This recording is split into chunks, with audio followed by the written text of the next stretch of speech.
Assalamualaikum warahmatullahi wabarakatuh. Perkenalkan, nama saya Farhan Kasim dari kelas 3B, jurusan Pendidikan Guru Sekolah Dasar, Fakultas Ilmu Pendidikan, Universitas Negeri Gorontalo. Yang saya hormati Ibu Nurfadlia SPD MPD, selaku pengampu mata kuliah pengembangan kurikulum sekolah dasar.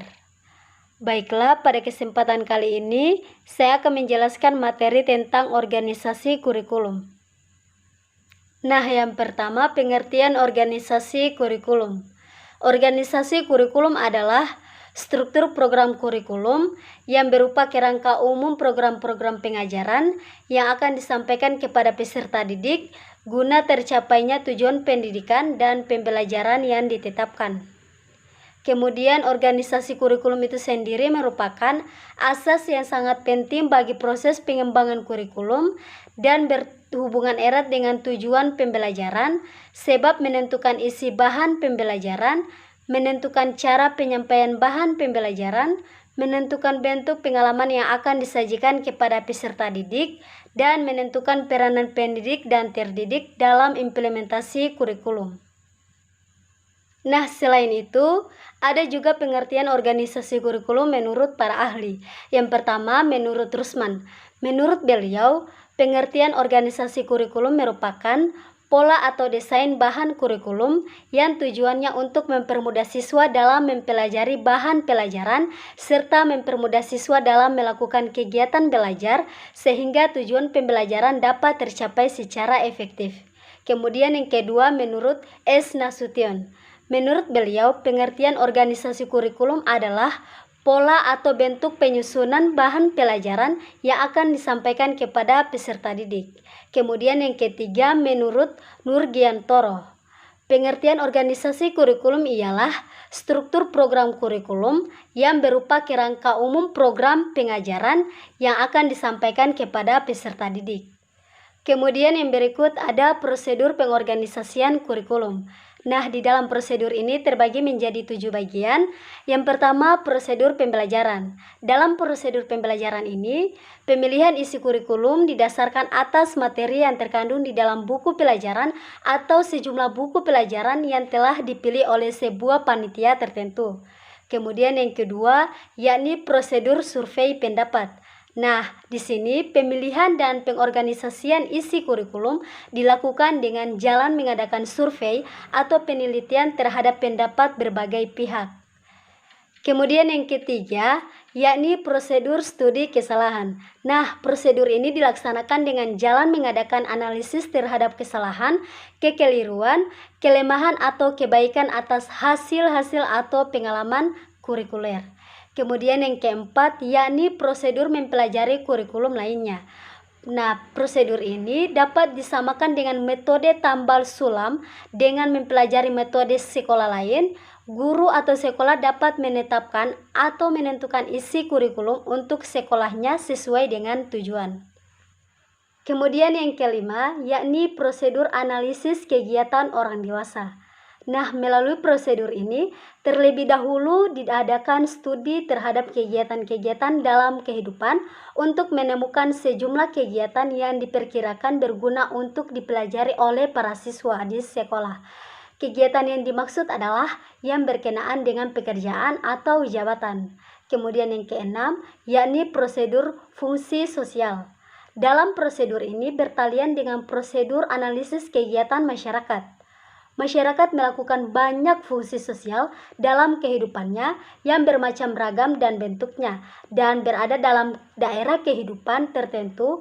Fungsi yang telah ditentukan dan diklasifikasikan menjadi sejumlah area of living. Kemudian yang terakhir, yakni prosedur minat kebutuhan. Nah, menurut prosedur ini, minat dan kebutuhan juga melibatkan persisten, problem, tetapi skop dan sekuensnya didasarkan atas siswa dan berkenaan dengan fungsi-fungsi personal dan sosial.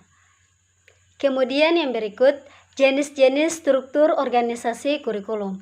Nah, di sini struktur tersebut yang pertama, separasi subjek kurikulum atau kurikulum mata pelajaran terpisah-pisah.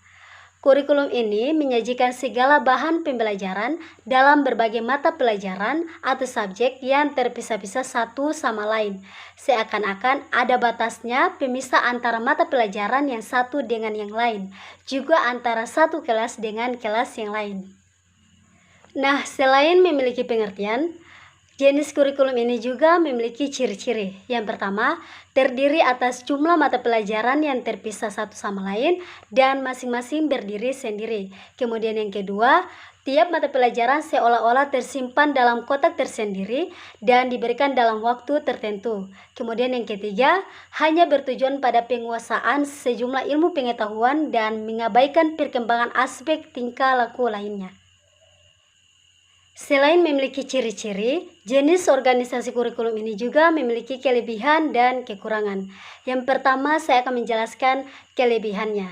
Kelebihan tersebut antara lain, bahan pelajaran disusun secara sistematis, logis, sederhana, dan mudah dipelajari. Kemudian yang kedua, kurikulum dapat dilaksanakan untuk mewariskan nilai-nilai dan budaya terdahulu. Kemudian yang ketiga, kurikulum ini mudah diubah dan dikembangkan. Kemudian yang kedua, saya akan menjelaskan kekurangannya. Yang pertama, bahan pelajaran yang diberikan atau dipelajari secara terpisah-pisah menggambarkan tidak adanya hubungannya antara materi satu dengan materi yang lainnya. Kemudian yang kedua, bahan pelajaran yang diberikan atau yang dipelajari siswa tidak bersifat aktual. Kemudian yang ketiga, proses belajar lebih mengutamakan aktivitas guru, sedangkan siswa cenderung pasif. Kemudian yang berikut ada jenis kurikulum, korelasi kurikulum atau kurikulum dengan mata pelajaran berkorelasi dan gabungan. Nah, organisasi kurikulum ini menghendaki agar mata pelajaran itu satu sama lain ada hubungannya, bersangkut paut, walaupun mungkin batas-batas yang satu dengan yang lain masih dipertahankan. Kemudian, selain memiliki pengertian, jenis kurikulum ini juga memiliki prinsip-prinsip. Prinsip tersebut antara lain, yang pertama, antara dua mata pelajaran diadakan hubungan secara insidental. Kemudian yang kedua, memperbincangkan masalah-masalah tertentu dalam berbagai mata pelajaran. Kemudian yang ketiga, mempersatukan beberapa mata pelajaran dengan menghilangkan batas masing-masing. Selanjutnya, jenis kurikulum ini juga memiliki ciri-ciri antara lain. Yang pertama, berbagai mata pelajaran dikorelasikan satu dengan yang lainnya. Kemudian yang kedua, sudah dimulai adanya usaha untuk merelevansikan pelajaran dengan permasalahan kehidupan sehari-hari.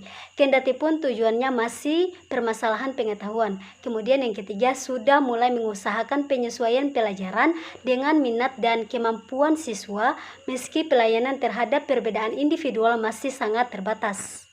Selain itu, jenis kurikulum ini juga memiliki kelebihan dan kekurangan. Yang pertama, kelebihannya yakni bersifat kolerasi walau sebatas beberapa mata pelajaran. Kemudian yang kedua, memberikan wawasan yang lebih luas dalam lingkup satu bidang studi. Kemudian yang ketiga, menambah minat siswa berdasarkan kolerasi mata pelajaran yang sejenis. Kemudian kekurangannya antara lain, bahan pelajaran yang diberikan kurang sistematis serta kurang begitu mendalam. Kemudian yang kedua, kurikulum ini kurang menggunakan bahan pelajaran yang aktual yang langsung berhubungan dengan kehidupan nyata siswa. Kemudian yang ketiga, kurikulum ini kurang memerhatikan bakat, minat, dan kebutuhan siswa.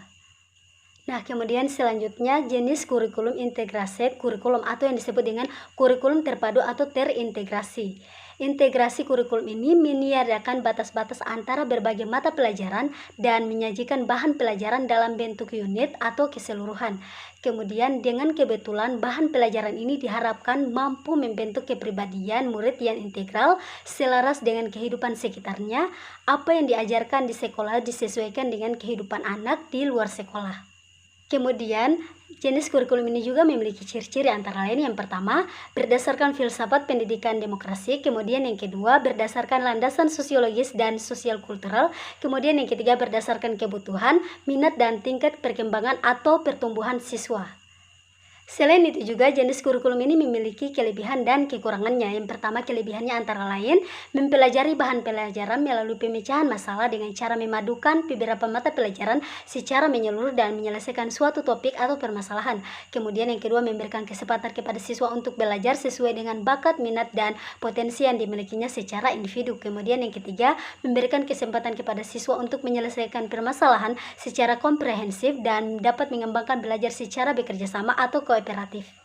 Kemudian kekurangannya antara lain, yang pertama, ditinjau dari ujian akhir atau tes masuk yang uniform, maka kurikulum ini akan banyak menimbulkan keberatan. Kemudian yang kedua, kurikulum dan bahan pelajaran tidak memiliki urutan yang logis dan sistematis. Kemudian yang ketiga, diperlukan waktu yang banyak dan bervariasi sesuai dengan kebutuhan siswa dan kelompoknya.